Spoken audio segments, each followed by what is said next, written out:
अगर आपने अभी तक इस चैनल को सब्सक्राइब नहीं किया है तो लाल बटन दबा के इसे सब्सक्राइब करें और बेल आइकॉन दबा के चैनल को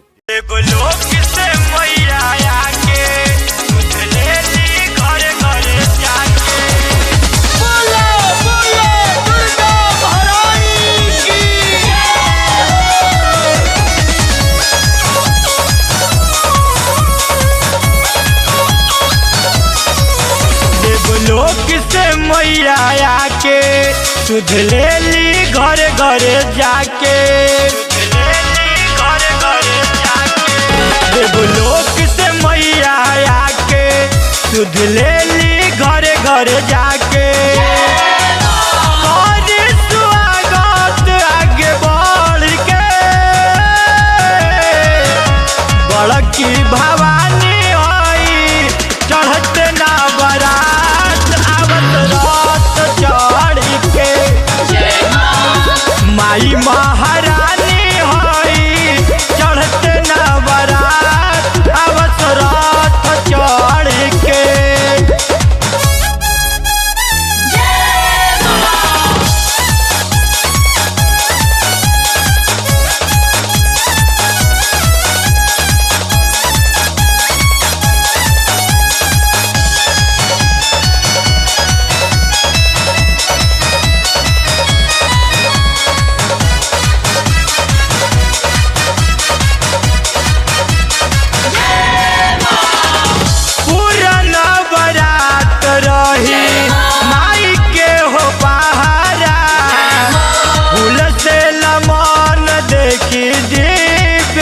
नजारा पूरा नवरात रही माई के हो पहारा फूल से लमन देखी दिव्य नजारा काली पूजा दुर्गा पाठ पढ़ के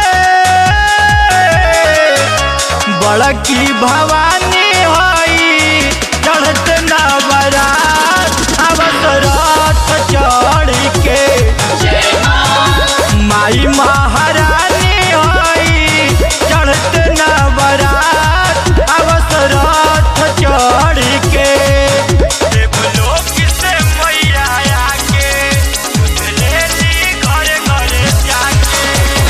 बोलो बोलो दुर्गा महारानी की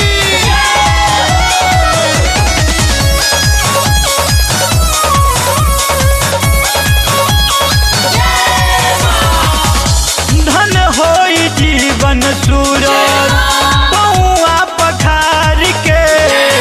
पोछ दी पौआ पप्पू पगड़ी उतार के धन होई जीवन सूरज पौआ पखार के पोछ दी पौआ पप्पू पगड़ी उतार के